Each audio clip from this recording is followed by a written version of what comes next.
네, 4층에서 지금 네, 오늘 처음 예배 드리니까 뭔가 좀 다 어색한 게 있어요. 아까 이제 뭐예요? 우리 예배 부름 찬양할 때 막 이 시선이 너무 똑같으니까 눈을 어디다 둬야 되나 되게 어색했어요. 네. 뭐 이제 이번 주, 다음 주 그리고 그 두 주 또 그리고 한 주는 2층에서 드렸다가 또 두 주를 또 여기서 드리고 또 한 주는 2층에서 드리고 이렇게 4주를 여기서 드리게 될 거예요. 기억해 주시고요. 이제 헷갈리지 않게 기억해 주시면 좋을 것 같아요. 본당에서는 보혈기도 스쿨 진행되고 있어요. 네, 날씨가 참 많이 따뜻해졌죠. 네, 날씨가 많이 따뜻해졌어요. 이제 이제 이 바람이 굉장히 시원해진 게 느껴져요. 차갑다기보다는 좀 시원한 느낌이 좀씩 들기 시작했어요. 너무 좋은 것 같아요. 겨울에 움츠렸던 그 어깨도 좀 펴지는 것 같고요. 네, 봄이 가까워졌다는 게 좀 느껴져요. 여러분 좀 어떠세요? 이 봄의 느낌을 좀 느끼시나요? 네, 네, 네, 그렇죠. 날씨가 너무 좋았어요. 맞아요. 따뜻하고. 그러다 보니까 사람들이 어디 놀러 갈까? 뭐 맛있는 거 먹으러 갈까? 이런 생각을 많이 하는 것 같아요. 사람들이. 네. 그런데 우리는 지금 사순절. 지난 수요일 날부터 제 수요일이 시작됐어요. 아시죠? 사순절이에요. 네. 남들은 뭐 먹으러 갈까 생각하지만 우리는 금식을 생각합니다. 그래서 이제 사모님이 네, 내일 저녁에 누구 이제 저 친구 있거든요. 목사님 친구가 있는데 누구 만나서 밥을 먹자 그러더라. 나 금식인데. 예, 그런 지금 상황이죠. 우리는. 예, 이게 어떻게 보면 좀 팍팍하게 느껴질 수 있죠. 팍팍하게 느껴질 수 있는데 우리가 육의 즐거움보다 영의 즐거움을 더 찾으니까 그런 거예요. 이 봄이 다가오지만 예수님과 함께 광야에 들어가는 그런 은혜가 있었으면 좋겠어요. 우리에게. 그리고 그게 세상에서 이 사람들이 이렇게 즐기는데 우리는 이렇게 괴로워야 되나 이게 아니라 광야에서 예수님을 만나는 그 즐거움이 기대가 되었으면 좋겠습니다. 왜 이렇게까지 해야 되나 생각하는 친구가 있을지 모르겠어요. 우리의 믿음을 지키기 위해서예요. 지금 이 오늘 본문 말씀 읽었잖아요. 삼손을 보면은 이 삼손 얘기 너무 잘 알죠. 삼손을 보면은 이가 정말 사사가 맞나 싶을 정도로 그런 믿음 없는 삶을 살고 있어요.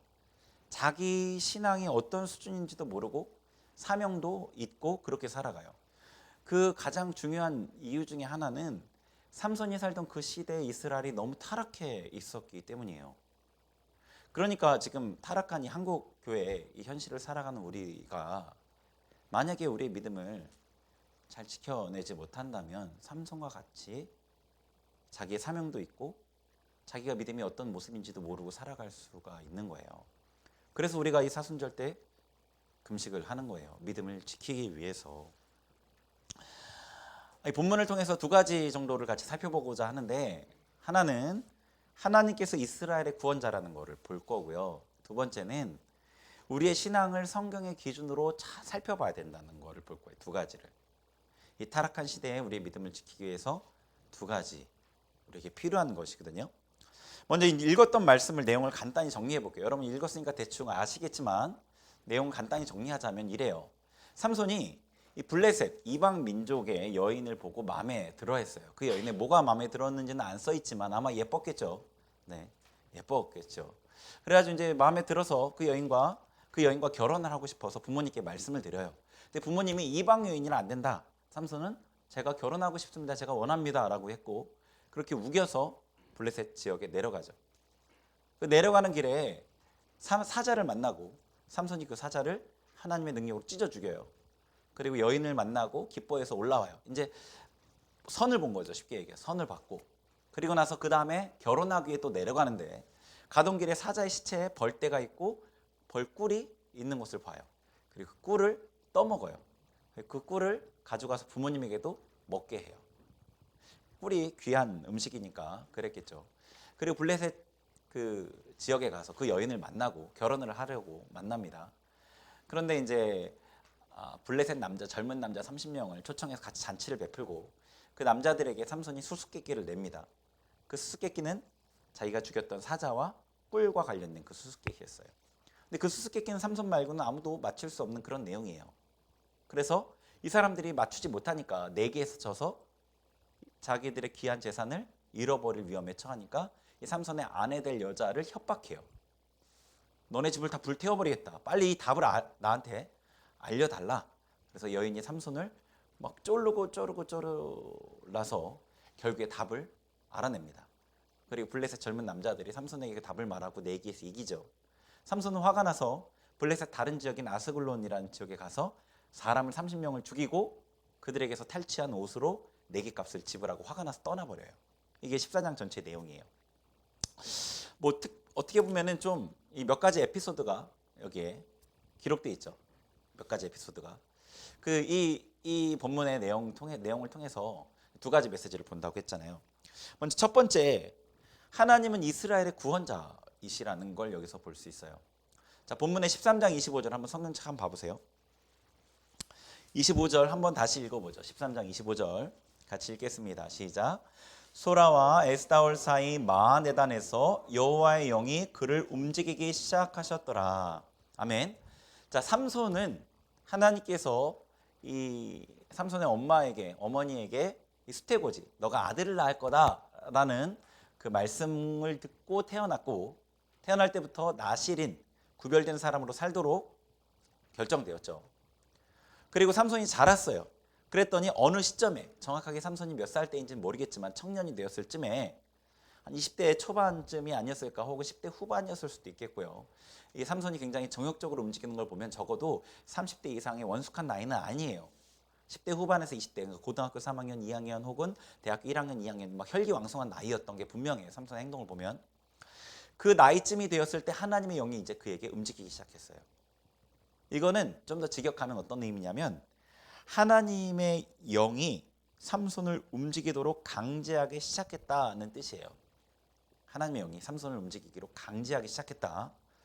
자, 4절도 봐볼게요. 4절. 14장 4절. 거기도 같이 읽어보죠. 시작. 그때 블레셋 사람이 이스라엘을 다스린 까닭에 삼손이 틈을 타서 블레셋 사람을 치려함이었으나 그의 부모는 이 일이 여호와께로부터 나온 것인 줄은 알지 못하였더라. 아멘. 자, 삼손은 이 4절에 보면은 삼손이 블레셋을 치려고 이런 일을 했다라고 설명이 돼 있긴 하지만 2절과 3절 말씀을 보면은 삼손은 그냥 그 여자랑 결혼하고 싶어서 그랬던 거예요. 그러니까 하나님께서 삼손을 사용하셔서 이 일을 하려고 했다는 의미인 거예요. 이 일이 하나님께로부터 나왔다는 거예요. 그러니까 무슨 얘기냐면, 이 삼손이 자기 정욕을 따라서 예쁜 여자를 보고 결혼하고 싶어서 하나님의 말씀도 어기고 블레셋 지역에 내려가서 이 일들을 하는 이것들이 하나님의 영의 어떤 그 삼손을 강하게 하나님의 영이 움직인 결과이고, 하나님께서 이스라엘을 구원하시려는 그 계획의 결과라는 거예요. 네. 하나님께서 왜 이런 일을 계획하셨을까요? 왜 이렇게 일을 하셨어야 됐을까요? 왜 이렇게, 조금 방법이 이상하잖아요. 삼손에게 나타나서 이렇게 해라라는 명령을 주신 것도 아니고, 삼손이 어떤 정욕으로 이 여인을 보고 좋아하는 그거를 이용해서, 사용해서 이런 일을 하시고 있어요. 왜 그렇게 하셨을까요? 이 삼손과 그 부모의 대화를 보면은 삼손이 그 신앙의 어떤 개념이 어땠는지를 알 수 있어요. 한번 2절 3절 한번 봐보세요. 3절 한번 봐보세요. 부모가 뭐라고 하죠? 어찌 이 블레셋 사람한테 가서 너가 결혼하려고 하냐. 그러니까 삼손이 뭐라고 하냐면 3절 뒷부분에 삼손이 그의 아버지에게 이르되 내가 그 여자를 좋아하오니 나를 위하여 그 여자를 데려오소서. 그러니까 다 필요 없다는 거예요. 그 여자가 블레셋 사람이건 하나님 말씀에 이방 여자랑 결혼하면 안 된다는 말씀이 있건 상관없고 내가 좋아하니까 빨리 데려오세요. 굉장히 버릇없는 아들이에요. 그죠?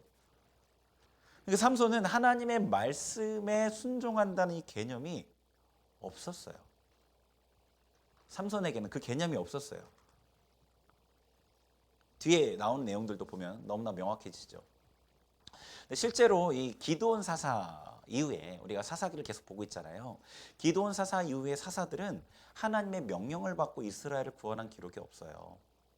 기드온은 하나님께서 너가 이스라엘을 구원해라 라고 말씀하셨지만 그 이후의 사사들은 그냥 자기 욕심을 따라서 자기 이익을 위해서 일했고, 그냥 자기가 지도자가 되고 싶어서 싸웠고, 삼손 때에 와서는 그가 사사이지만 하나님의 명령을 들을 수가 없는 상태였던 거예요. 그리고 4절에 또 보면은 이렇게 되어 있죠. 그때 블레셋 사람이 이스라엘을 다스린 까닭에라고 되어 있어요. 그러니까 블레셋이 이스라엘을 다스리고 있다고요. 이스라엘의 주인이 하나님이 아니라 블레셋이에요. 이스라엘이 하나님께 구원해달라고 간구하지 않았잖아요. 그죠? 간구했다는 기록이 없어요. 블레셋과 어울려 살고 있어요. 블레셋의 다스림을 받으니까 힘들죠. 괴롭죠. 그렇지만 그럭저럭 살고 있는 거예요. 그리고 거기서 벗어날 생각도 없어요.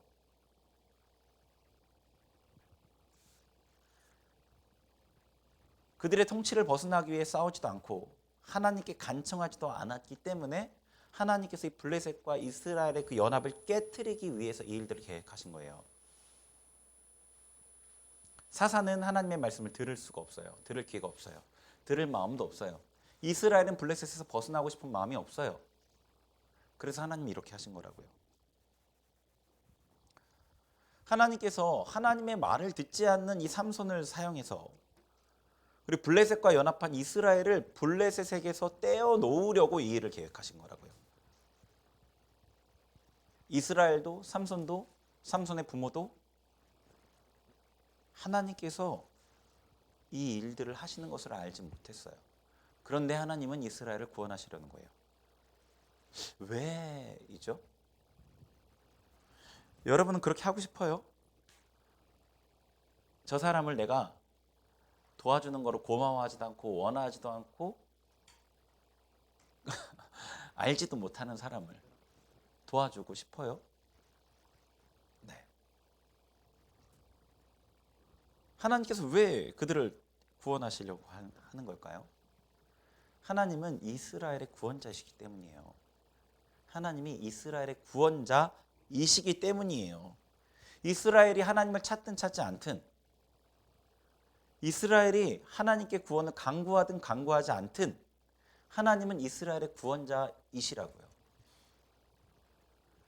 하나님께서 이스라엘 백성과 언약함으로 그 관계가 생겼죠. 출애굽 이후에 이스라엘 백성과 약속을 했어요.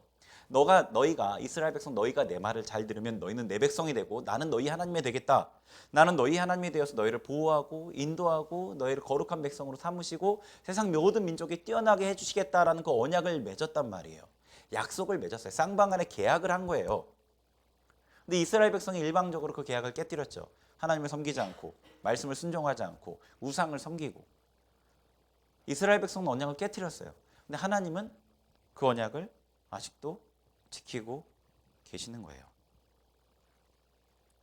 하나님은 이스라엘과 언약을 깨뜨리지 않으신 거예요. 이스라엘은 깨뜨렸지만 신실하신 하나님이 아직도 이스라엘의 구원자로서 구원하시기 위한 일을 하고 계시는 거라고요. 하나님께서 이스라엘을 구원하시려는 계획을 삼손이 이 딥나에서 내려가는 길에도 그거를 보여주셔요.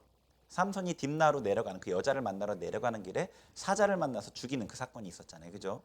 그곳에서도 보여주셔요. 자, 5절에 한번 보세요. 5절. 자, 5절 같이 읽어봅니다. 시작. 삼손이 그의 부모와 함께 딥나에 내려가 딥나의 포도원에 이른즉 젊은 사자가 그를 보고 소리 지르는지라. 아멘.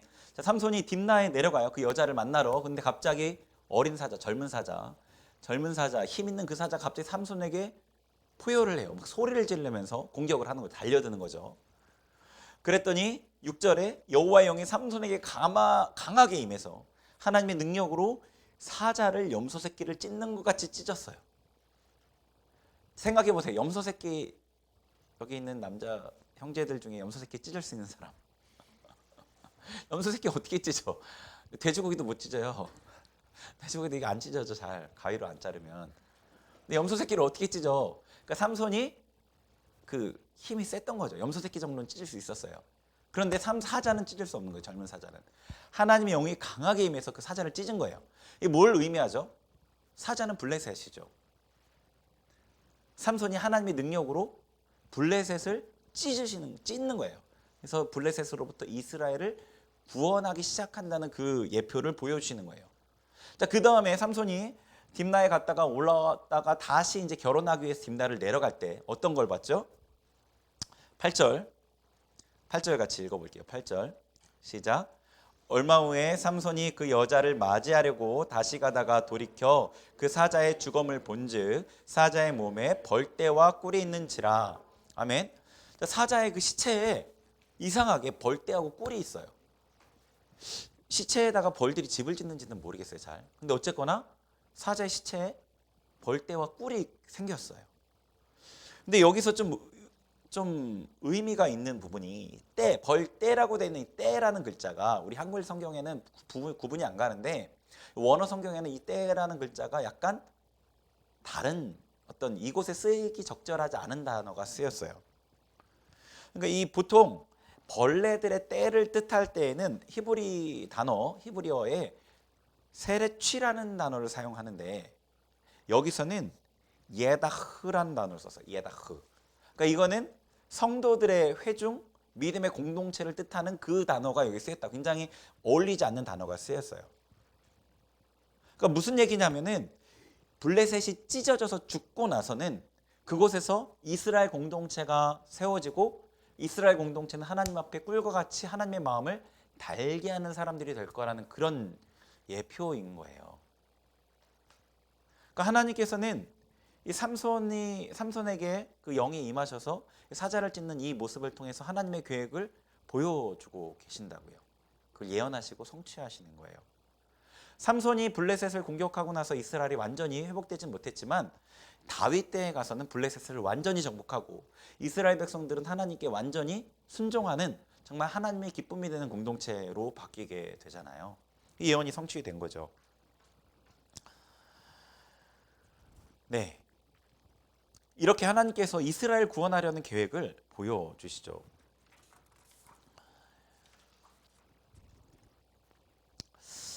그리고 나서 아까 얘기한 대로 딥나에 내려가서 젊은 사람 블레셋 젊은 남자 30명과 수수께끼 하고 그 과정 가운데 삼손이 4개 어쨌거나 지고 화가 나서 아슬골론에 내려가 블레셋 사람 30명을 죽여버리잖아요. 이게 블레셋과 이스라엘의 연합이 깨지기 시작하는 처음 사건이 되는 거예요. 블레셋과 이스라엘의 연합이 깨지기 시작한 그 사이에 틈이 생기기 시작하는 하나님께서 이 삼손의 정욕을 통해서 블레셋과 이스라엘 연합을 깨는 일을 시작하시는 거라고요. 네. 왜 이런 일을 행하시죠? 하나님께서 이스라엘의 구원자이시기 때문인 거예요. 이스라엘은 하나님을 떠났지만 하나님은 이스라엘에게 신실하신 거예요. 하나님이 한 언약에 신실하신 거라고요. 이스라엘 향한 사랑에 신실하신 거라고요. 우리가 사사기를 쭉 봐오는 가운데 정말 의심할 수 없는 것이 하나님이 이스라엘의 구원자시라는 거죠. 의심할 수 없는 거잖아요. 그렇죠? 사사기 1장부터 끊임없이 배반하고 하나님을 떠나가는 이스라엘을 하나님은 계속해서 구원하고 계셔요. 자, 이스라엘의 구원자 하나님은 영적 이스라엘인 우리의 구원자이시기도 하죠. 여러분의 구원자이시라는 거예요. 여러분이 하나님이 구원자라는 사실을 확신하시길 바래요. 하나님이 나의 구원자라는 이 사실을 확신하시길 바래요. 네. 하나님이 이스라엘의 구원자라는 이 사실은 정말로 의심할 수 없는 진리예요. 사사기를 통해 너무나 우리가 지겨울 정도로 반복해서 봤거든요. 하나님께서 그걸 우리에게 아주 확실하게 알려주고자 하시는 거예요. 내가 너희의 구원자다. 내가 너희의 구원자다. 그 사실을 이 사사기의 말씀을 통해서 우리에게 깊게 새겨주시길 원하는 거라고요. 그런데 우리는 너무나 많은 순간에 하나님이 구원자라는 사실을 잊어버리죠. 어려움의 순간에 그래요. 권세 있고 능력 있고 어떤 그런 사람이 나를 구원해 줄 걸 기대해요. 그런 사람을 찾아서 도움을 요청합니다. 병이 들면 사람들이 의사가 나를 구원해 줄 거라고 기대하죠. 그래서 의사의 말 한마디를 하나님의 말씀보다 더 무겁게 들어요. 네. 그래서 저희 사모님은 의사한테 가서 이제 의사가 뭐 얘기해 주잖아요. 진단해 주잖아요. 그럼 그걸 녹음을 해요. 그래서 듣고 또 듣고 또 듣고 그리고 자기가 혹시 잘못 이해했을까 봐 저한테 또 들려주고. 네. 재정의 어려움을 겪을 때 돈 많은 친구가 혹시 나를 도와줄까 싶어 생각하기도 하죠. 그런 게 없는 사람은 로또나 이런 것들을 통해서 허황된 꿈을 꾸기도 해요. 사람들에게 오해받을 때는 나를 변호해 줄 사람을 찾아요. 내 편을 들어줄 만한 사람을 찾아서 자기의 억울함을 호소하죠. 자기 편에 서서 내 변호를 해달라는 거죠. 우리가 사는 세상에서 분명 사람들이 영향력을 행사합니다. 사람을 통해 모든 일이 이루어지는 게 사실이에요. 그럼에도 하나님은 그 모든 상황 가운데서 하나님을 신뢰하기를 원하시는 거예요. 사람을 통해 도움을 받지만 사람의 마음을 움직이고 사람의 도움이 정말 효과 있게 하시는 분은 하나님이라는 사실을 우리가 믿기를 바라시는 거예요. 하나님이 나의 구원자, 하나님이 여러분의 구원자라는 그 사실을 여러분이 분명히 믿기를 바라신다고요. 제가 결혼할 때 있었던 일이에요. 저는 이제 신대원을 졸업할 때쯤에, 신대원이 3년 과정인데 신대원을 졸업할 때쯤에 사모님하고 결혼을 했어요. 기말고사가 끝나자마자 결혼을 했어요. 굉장히 급해가지고 빨리 결혼을 했는데 이제 결혼을 하고 이제 신혼집이 있어야 되잖아요. 신대원 다닐 때에는 파트 사역을 해요. 파트 사역은 보통 주말에만 사역을 해요. 평일날은 신대원에서 공부하고 주말에 토요일 주일날 교회 가서 야동부나 유치부 같은 부서 하나를 맡아서 사역을 하거든요. 파트 사역을 하고 근데 전임 사역을 하면 이제 교회에서 생활을 좀 책임져 줘요. 그래서 사택도 제공해 주고 생활비도 지원해 주고 그래요. 그 이제 제가 전임을 이제 졸업하면 전임을 할 수 있으니까 전임 사역을 해야죠. 신혼집도 필요하고 이제 신내산 기도 모임이라는 데서 매주 철회하면서 하나님 전임 사역지를 주세요. 전임 사역지 제가 가서 사역할 곳을 주세요. 기도를 했단 말이에요. 그리고 이제 결혼을 할 때쯤에 거의 결혼이 얼마 남지 않았을 때 계속 기도를 하고 있었어요. 어느 곳에 가야 될지. 하나님이 인도하시는 곳에 내가 가야 되는데 근데 결혼할 때 얼마 남지 않아서 사모님께서 되게 잘하시는 분이 주한장로교회에서 10년 이상 사역하신 분이 있는데 거기에 그 전임 전도사 자리가 하나 났으니까 이력서를 내라. 내가 잘 얘기해 주겠다라고 하셨어요. 그분이 여러분 지난 금요일 날 강사로 오셨던 그 홍종철 목사님 교사 헌신 예배 때 오셨던 그분인데 그분이 이제 그렇게 얘기하셨어요. 주한장로교회 아시죠? 우리 교회에서 제일 큰 교회 중에 하나잖아요. 10만 명이 넘어요. 성도님들이. 목사님들도 엄청 많고 거기 가면은 뭐 여러 가지 뭐랄까 교회에서 이제 지원해 주는 것도 그렇거니와 많은 걸 배울 수 있고 참 좋은 그런 환경에서 사역을 할 수 있게 되죠. 그래서 이제 저는 그런 말을 들었기 때문에 그쪽에서 해주셨기 때문에 이게 기도의 응답인가? 기도의 응답인가 보다 라고 생각하고 이력서를 냈어요. 홀가분한 마음으로 이제 신혼여행을 떠났죠. 신혼여행 갔다 오면 이제 신혼집이 딱 저기 들어가면 되고 저희 교회 사역할 거고 이런 생각을 하고 신혼여행 갔다 왔어요. 재미있게 신혼여행에서 4박 5일 동안 즐겁게 놀다 왔는데 청빙이 안 됐대요. 신혼여행 갔다 왔는데 어떻게 해요? 들어갈 집도 없고. 네. 근데 저는 집을 구할 수 없는 상황이죠. 왜냐하면 전임 사역을 해야 되니까. 집을 구해버리면 전임 사역을 어떻게 해요? 전임 사역이 어디에 걸릴지도 모르고. 그래서 전임 사역을 무조건 가야 되는 상황이었거든요. 뭐 집 구할 돈도 없었고. 근데 청빙이 안 됐다고 그러는 거예요. 만 30세 이상을 뽑는 기준이 갑자기 생겨가지고 제가 거기 딱 걸렸다는 거예요. 그때 만 29살이었거든요. 그 홍정철 목사님은 당시 주한장로교회에서 10년 이상 사역했고 아마 청년부를 200명에서 1000명으로 부흥시켰나 그랬어요. 그리고 되게 영향력이 있으셨고 그리고 수석 목사님하고도 되게 그러니까 가장 선임 목사님하고도 되게 친했고 그러니까 교회에서는 사역자 뽑을 때 보통 추천을 많이 받아요. 왜냐하면 이력서만 갖고 이 사람이 어떤 사람인지 알 수 없는 부분이 너무 많잖아요. 근데 어떤 사람이 사역자로 오느냐가 교회에 큰 영향을 미치기 때문에 이 추천을 되게 많이 이제 비중을 두거든요. 저는 당연히 될 거라 생각하고 될 상황이었는데 안 된 거예요. 하나님께 다시 기도해서 다른 교회에 지원했고 다행히 오래 걸리지 않아서 이제 거기에 청빙으로 가게 됐어요. 네. 하나님께서 저에게 사람을 의지하지 말라는 교훈을 주신 것 같아요. 그때 그 목사님 얘기해 주니까 되겠지. 당연히 될 거야. 그 마음을 하나님께서 내려놓게 하신 것 같아요. 사람을 의지하지 말아라. 모든 일을 결정하는 건 나다. 너를 인도하고 너의 삶을 책임지는 건 나다. 이걸 알게 하신 것 같아요. 하나님이 여러분의 구원자셔요. 아무리 객관적으로 봤을 때 이게 이렇게 하면 되고 이렇게 하면 잘 될 것 같아도 하나님께서 그 일을 열어주지 않으면 안 돼요. 그리고 사람이 아무리 인간적인 눈으로 봤을 때 이게 안 될 것 같이 보여도 하나님께서 열어주시면 기가 막힌 방법으로 그게 또 되는 거예요. 하나님께서 여러분의 구원자이십니다. 이 사실을 잊지 마세요. 하나님이 여러분의 구원자이셔요. 여러분 지금 살아가면서 지금 삶을 살아가는 과정 가운데 뭔가 어려운 일이 있나요? 뭔가 막힌 게 있나요? 하나님이 구원자이시라는 것을 기억하세요. 하나님이 구원자라는 것. 근데 여기서 우리가 오해하지 말아야 될 부분이 하나 있는데 하나님이 이스라엘의 구원자시라는 그것이 우리의 기대와 약간 다를 수 있다는 거예요. 자, 이스라엘 백성에게 하나님께서 구원자이시기에 어떻게 역사하셨죠? 블레셋과 그럭저럭 지내고 있는데 거기에 문제를 일으키시는 거라고요. 거기에 문제를 일으키셨어요. 네. 이제 블레셋과 이 문제가 생겼단 말이에요. 삼손이 블레셋을 공격해서. 그래서 이 다음 장 15장에 보면은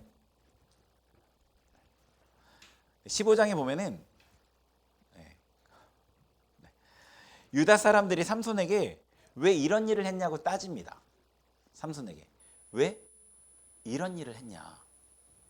그러니까 블레셋 사람들의 심기가 불편하게 된 게 이스라엘은 두려웠던 거죠. 두려웠던 거예요. 블레셋이 이스라엘에 대해서 불편한 마음을 갖게 된 게.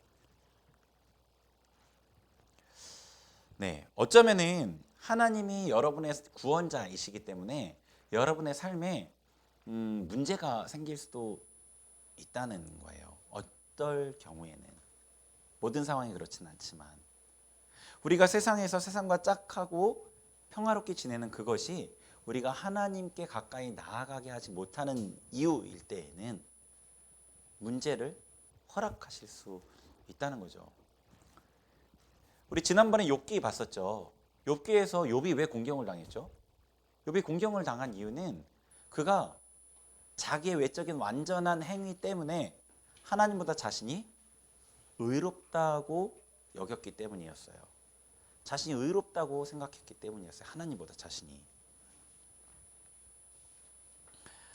그래서 이 하나님을 만나 하나님께서 그에게 고난을 허락하셨고 마귀의 참소를 통해 고난을 허락하셨고 하나님을 만난 욥이 회개하고 하나님께로 마음을 돌이켰을 때 하나님께서는 그에게 진정 주시고자 하는 복을 주셨죠. 겉모습만 의로운 게 아니라 진짜 의로운 사랑. 그에게서 잃어버렸던 모든 복을 배나 더 축복하시고 하나님께서 여러분의 구원자이시기 때문에 문제가 생길 수도 있어요. 여러분에게 진정한 구원과 평안을 주시기 위해서 지금 거짓 평안을 흔드실 수 있어요. 여러분 나름대로 큰 문제 없이 살았는데 문제가 있어도 고통이 있어도 그래도 그럭저럭 견디며 살아왔는데 세상에서 혹시 어떤 다른 문제가 생겼습니까? 예기치 않은 어떤 갈등이 생겼나요? 그 안에 하나님의 뜻이 있는지 돌아봐야겠죠. 그 안에 하나님의 뜻이 있을 수 있어요. 세상에서 그 세상의 다스림 아래 그럭저럭 살아가는 우리를 하나님께서 구원의 길로 이끄시라는 손길일 수 있는 거죠. 그러니까 여러분의 삶에 문제가 생긴 것 때문에 그 문제가 당장 해결되지 않기 때문에 하나님께서 나의 구원자라는 사실을 의심하지 마세요. 하나님은 우리의 구원자이셔요. 하나님을 믿고 신뢰하면서 하나님께 나아가면 하나님의 손길이 반드시 여러분을 구원하십니다. 두 번째 내용을 볼게요.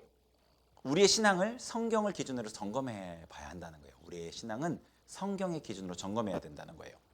자, 삼손의 신앙을 볼게요. 우리 아까 읽었던 내용에서 삼손의 신앙을 한번 봐보죠. 자, 2절에 보시면 자, 삼손이 부모님에게 그 블레셋 여인을 아내로 맡겠다고 말하죠. 그때 3절에 부모님이 안 된다라고 얘기해요. 왜냐하면 이방 여인이기 때문이에요. 삼손의 대답은 뭐예요? 내가 그 여자를 좋아하니까, 내 마음에 좋으니까 결혼하게 해달라는 거예요. 삼손의 대답은. 아까 얘기한 대로 이방 여자인지 아닌지, 이스라엘 백성은 이방 여인과 결혼하면 안 되는 법이 있는지 아닌지 상관없이, 네. 어서 와요. 네. 네. 그런 것과 상관없이 그냥 내 마음에 좋으니까 결혼하게 해달라는 거예요. 내 마음에 좋으니까. 삼손은 어떤 사람인지 알겠죠. 앞으로 그 사람, 삼손은 자기 마음에 좋은 대로 행동할 거예요. 자기 마음에 좋은 대로. 자, 5절에 또 보세요. 삼손이 포도원에 내려가요. 포도원을 통해서 딥나로 내려가요. 근데 나시린의 규례에서 어떻죠? 나시린은 포도를 피해야 돼요. 포도를 피해야 돼요. 근데 포도밭을 지나가요. 그러니까 나시린의 규례에 대한 개념이 별로 중요하게 생각하지 않아요. 삼손이 분명히 부모님한테 나시린의 규례를 배웠을 거예요. 나시린이 어떻게 살아야 되는지. 천사의 그거를 명령을 받았으니까. 근데 삼손이 이거에 대해 별로 중요하게 생각하지 않아요. 자, 그리고 삼손이 사자가 나타나서 사자를 찢어 죽였잖아요. 그럼 나시린은 시체로부터 부정함을 피해야 돼요. 시체를 멀리해야 돼요. 근데 사자를 찢어 죽이고 나서 그다음에 아무 일도 하지 않아요. 어떻게 했어야 되냐면 부정을 정결케 하는 규례를 따라서 하나님 앞에 나가 자기 부정을 정결하게 해야 되거든요. 그 사자를 찢어 죽이고 끝이에요. 그 다음에 또 내려가다 사자의 시체에 꿀이 있는 걸 보고 꿀을 떠서 또 먹죠. 시체에 대해 부정함에 대해 전혀 생각지 않고 그걸 또 부모님에게 갖다 드려서 먹게 해요. 그리고 또 10절에 보면은 잔치를 여는데 잔치가 일주일 동안 진행되잖아요. 이방인들과의 잔치예요. 그러면 거기서 잔치를 베푼 삼손이 당연히 술을 먹었겠죠. 그렇겠죠. 네. 삼손의 신앙이 어떤지를 알 수 있는 거예요. 이 삼손의 행동들을, 일련의 행동들을 보면 삼손이 정말로 믿음이 있는 사람일까? 그냥 한국교회의 성도를 비교해보면 명목상의 그리스도인 같아 보여요. 교회는 다니는 거예요. 교회는 다니는데 세상 사람들과 어울려서 교회 안 다니는 여자와 결혼하고 결혼식장에서 술 먹고 뭐 하나님이 하지 말라고 하는 거 다 하고 뭐 신앙적으로 교회에서 이런 거는 하지 않는 게 좋아요. 여러분 신앙을 지키기 위해서, 여러분이 거룩하게 살기 위해서 이런 건 안 해야 좋아요 라고 하는 걸 다 하는 거예요. 그냥 신경 안 쓰고. 그런데 생각해 보세요. 삼손이 사자를 찢어 죽인 일을 부모한테 말하지 않죠. 6절에 보면은 자기가 행한 일을 부모에게 알리지 아니하였더라. 그죠? 사자 찢어 죽인 일을 부모한테 말 안 해요. 9절에 보니까 이 꿀을 사자의 몸에서 떠왔다고는 알리지 아니하였더라. 그 삼손이 나시린의 규례를 아는 거예요. 나시린이 뭐 하면 안 된다는 걸 아는 거고요. 적어도 부모님 앞에서는 그 일을 안 했던 거예요. 이해돼요? 그러니까 삼손은요, 어떻게 보면은 이스라엘 다른 사람들에 비하면 신앙 수준은 높다고 볼 수 있어요. 부모님 앞에서나마 말씀을 지키는 척하니까. 이스라엘은 지금 다 타락했잖아요. 그리고 나시린의 규례는 이 성경에서도 가장 높은 수준의 거룩을 요구하거든요. 평생 그 규례대로 살아야 돼요. 그러니까 삼손은 어떤 면에서 이 주변 사람들과 비교해보면 자기 신앙이 굉장히 높다고, 좋다고, 수준이 좋다고 생각을 했던 거죠. 그런데 우리는 삼손의 신앙이 결코 좋지 않다는 것을 알아요. 이 말씀을 통해서. 사람들은요, 다른 사람과 비교해서 자신의 위치를 가늠하죠. 그래서 그 사람이 어떤 사람이랑 어울리느냐에 따라서 그 사람의 미래가 어떤지 대충 짐작해 볼 수 있을 정도예요. 수준이 높은 사람과 함께하면 자기도 높은 수준에 자기를 맞추려고 해요. 낮은 사람하고 있으면 낮은 수준에 만족해요. 김미경 강사라고 아시죠? 그 유튜브에서 자주 그 강의 올라오잖아요. 자기계발 강사잖아요. 그분 강의를 짧게 봤는데 거기서 이분이 충북 괴산군 증평읍 여기 살았대요. 근데 거기서 살 때 자기가 공부를 되게 잘하는 줄 알았대요. 읍이잖아요, 읍. 그러다가 충주시로 공부하러 옮겼었대요. 했더니 여기는 공부를 잘하는 애들이 너무 많은 거예요. 그래서 자기가 중간 정도, 그 이하밖에 안 된다, 중간 정도밖에 안 된다는 걸 알았다는 거죠. 전체적으로 낮은 공부 실력을 갖춘 학생들 사이에서 자기의 낮은 실력을 알지 못했던 거예요. 육상과 같은 기록 종목에서 어떤 운동선수가 신기록을 경신하면 다른 선수들의 기본 기량도 올라가는 거 아시죠? 예전에 뭐 올림픽 초창기 때는 막 신기록이라고 했던 그런 기록들이 지금 보면은 일반적인 기록이에요. 네, 그런 일들이 있잖아요. 신앙도 다른 성도와 비교해서 자신이 괜찮은 수준이라고 생각할 가능성이 있는 거죠. 삼손처럼. 현대 우리가 지내는 이 한국교회 수준이 너무 낮은데 주변 성도와 비교해서 내가 신앙이 좋다고 착각할 수가 있는 거죠. 이스라엘의 타락이 너무 심하니까 삼손이 자기 신앙이 좋다고 생각한 것처럼 한국교회가 지금 너무나 하나님의 말씀에 떠나 있으니까 이 정도면 괜찮은 거야 라고 생각할 수 있는 거죠. 그런데 신앙은 말씀을 기준으로 점검해야 되는 거예요. 신앙의 목표는 예수 그리스도죠. 이 말씀을 기준으로 우리 신앙을 점검해야 돼요. 1907년 평양 대붕운동 아시잖아요. 예전에 한참 얘기했었죠. 그 회개의 사건에 대해서 기록한 내용이 있어요. 성경적 공동체라는 책에 이제 그 기록이 있는데 제가 한번 읽어드릴게요. 한번 들어보세요. 그걸 그대로 인용을 할게요. 1907년 정월 초 추운 날씨에도 불구하고 장대현 교회에는 1,000명이 운집해 있었다. 길선주 장로는 친구 미망인의 재산을 관리하던 중 당시 $100 상당의 큰 돈을 착복했다고 회개했다. 그는 다음날 아침에 그 돈 전액을 돌려주겠다고 했다. 그날 밤 8시에 시작된 예배는 새벽 5시까지 계속되었다. 너도 나도 자신의 죄를 하나씩 고백하고 회개했기 때문이다. 어느 김 장로는 같은 교회 강 장로와 방일양 선교사를 미워했다고 고백했다. 미워했다는 게 너무 큰 죄로 느껴져서 이제 고백까지 하게 된 거죠. 회중 앞에서.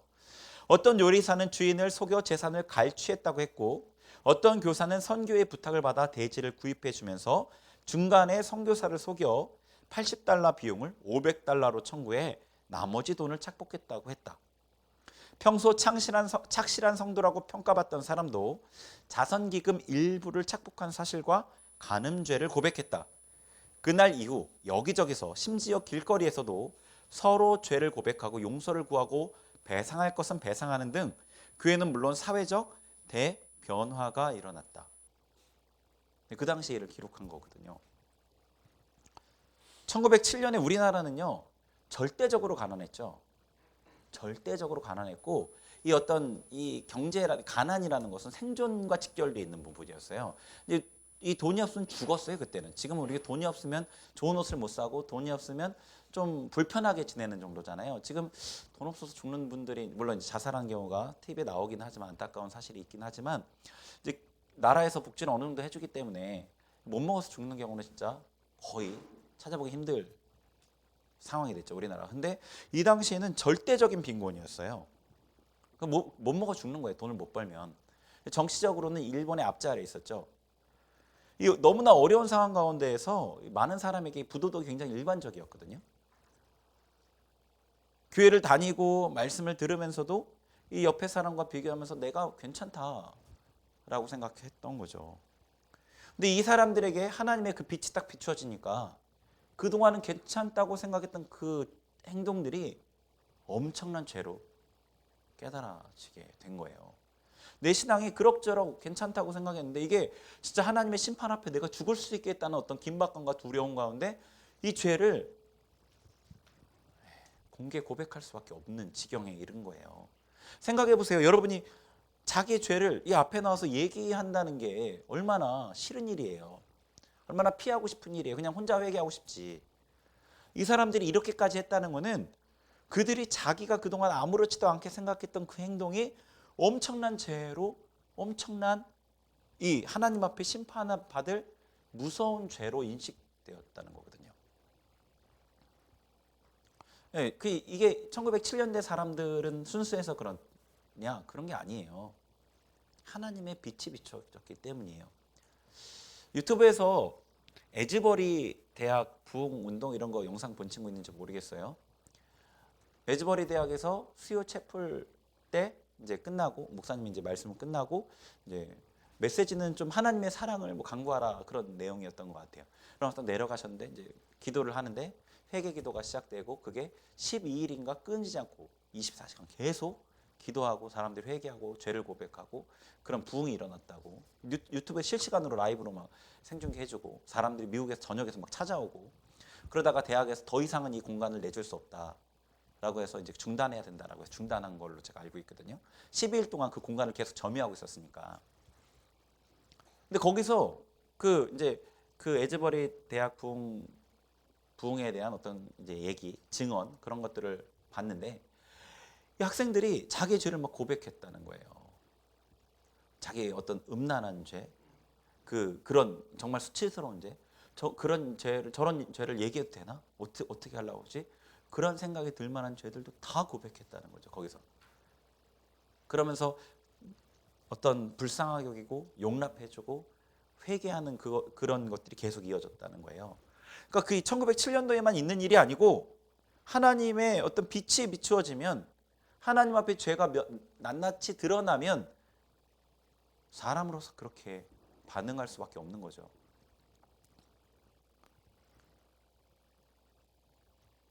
평소에는 이 괜찮다고 생각했던 그 문제가 남들과 비교해서 괜찮다고 생각했던 내 신앙이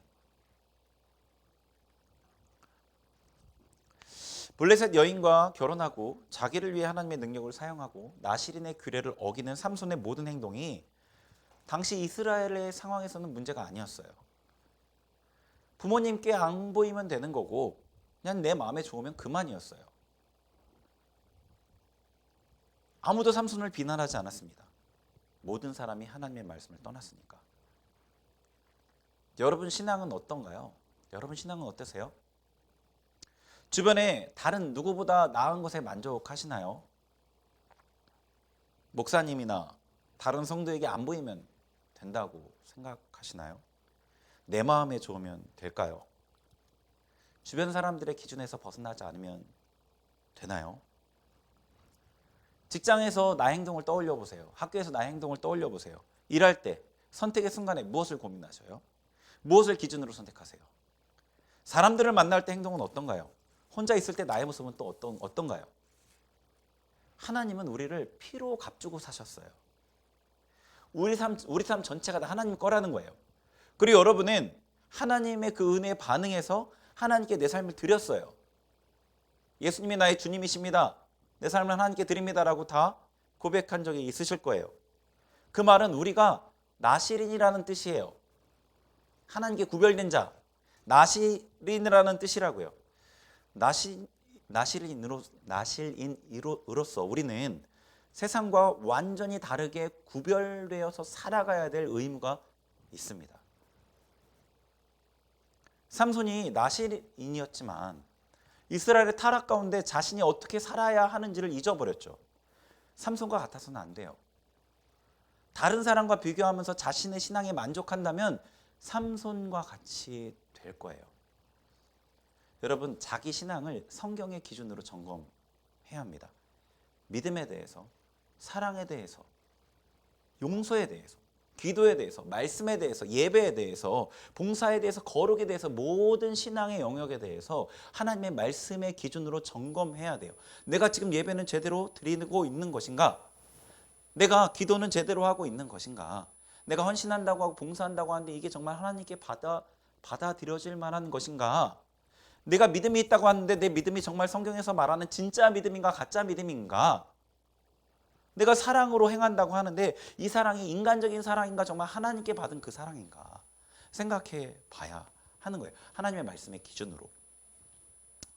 하나님 앞에 몸부림치면서 하나님의 사랑으로 살게 해달라고 그렇게 간구해야 돼요. 부흥회 때 하나님의 그 빛 앞에서 성도들이 몸부림치면서 충격을 받고 어떻게든 죄에 대해서 벗어나게 해달라고 몸부림쳤던 거는요. 그게 실제이기 때문이에요. 그게 실제이기 때문이에요. 그들이 모를 때가 실제가 아니라 비춰진 것이 그게 진짜였기 때문이라고요. 그게. 그런 은혜와 회개가 타락한 시대를 사는 우리에게도 필요합니다. 우리에게도 그 은혜가 필요해요. 여러분, 나의 신앙을 성경의 기준으로 점검하셔야 돼요. 성경을 기준으로 회개하고 돌이키기를 힘쓰셔야 돼요. 잊지 마세요. 여러분은 나시린이에요. 하나님 앞에 나시린이에요. 삼손과 같이 되지 마세요. 나시린이면서도 세상과 구별되지 않은 그런 모습이 아니라 정말로 진짜 나시린이로 살기 위해 힘쓰세요. 세상과 구별되는 걸 두려워하지 마세요. 세상에서 별종 취급받는 것을 무서워하지 마세요. 그게 영광과 특권이에요. 우리의 신앙의 기준이 하나님의 말씀이고 예수 그리스도이십니다. 우리가 사는 지금의 한국 교회는요. 교회는 많은데 뭐 800만도 적은 숫자가 너무 많은 숫자죠. 인천 인구의 거의 4배예요. 800만이면. 인천 전체 인구의 4배라고요. 정말 많은 숫자죠. 그런데 교인은 많은데 신자는 적어요. 삼손 시대의 이스라엘과 같이 교회가 세상과 어울리고 세상의 다스림 아래 살아가요. 성도들은 세상에서 힘 있는 사람이 뭐라고 말하느냐에 온 신경이 다 쏠려 있어요. 거기에 맞추고 세상이 원하는 대로 자기를 바꾸려고 엄청나게 애를 쓴다고요. 이런 상황 가운데 우리가 믿음을 지키기 위해서 하나님이 나의 구원자라는 이 분명한 확신을 가지고 하나님을 의지해야 돼요. 세상이 아니라 사람이 아니라 물질이 아니에요. 모든 것이 하나님이 주관하신다는 그 믿음 아래 하나님을 붙들어야 해요. 그렇지 않으면 너무 쉽게 우리의 시선을 빼앗기고 우리 마음의 우상이 자리하게 됩니다. 그리고 또한 우리의 신앙을 성경의 기준으로 항상 점검해야 되죠. 평균 신앙이 낮아져 있는 상황에서 타인과 비교는 우리를 나태하게 만들어요. 하나님의 말씀과 예수 그리스도 그분을 기준으로 자신의 신앙을 점검해야 돼요. 하나님 앞에 부족함을 회개하고 변화를 위해 도우심을 구할 때 여러분 성경적인 신앙으로 세워질 거예요. 여러분 시대의 흐름에 섞이고 떠내려가는 자가 아니라 그 시대의 흐름을 거슬러 올라가는 정말 펄떡펄떡 살아있는 그런 그리스도인이 되시길 바라요. 우리 같이 기도할게요.